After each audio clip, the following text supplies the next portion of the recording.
Kumikilos na raw ang DILG kaugnay sa ulat na mayroon umanong breach sa kanilang internal systems ayon yan sa ilang grupo ng hacktivist. Sa kabila nito, sinabi naman ng ahensya na nananatiling stable at ligtas ang kanilang pangunahing mga serbisyo. Tunghayan ng report ni Catherine Landicho.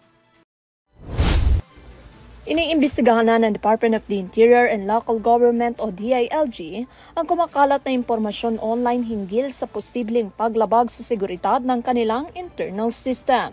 Ito ay matapos ang payag ng isang hacktivist group na Happy Go Lucky PH na umuning nakapasok sila sa intranet ng ahensya at naka-exfiltrate ng tinatayang 400 GB ng sensitibong datos. Ayon sa DILG, agad nang nag-deploy ang kanilang technical teams, katuwang iba pang government cybersecurity units upang magsagawa ng masusing pagsusuri sa insidente.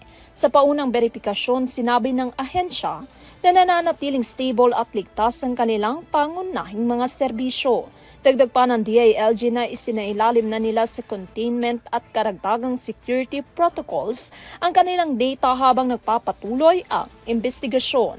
Hiniimok din ng ahensya ang publiko na maging maingat at huwag na agad maniwala sa mga hindi kumpirmadong impormasyon na kumakalat sa social media. Para sa EuroTV News, Catherine Landicho, sumasaludo sa bawat Pilipino.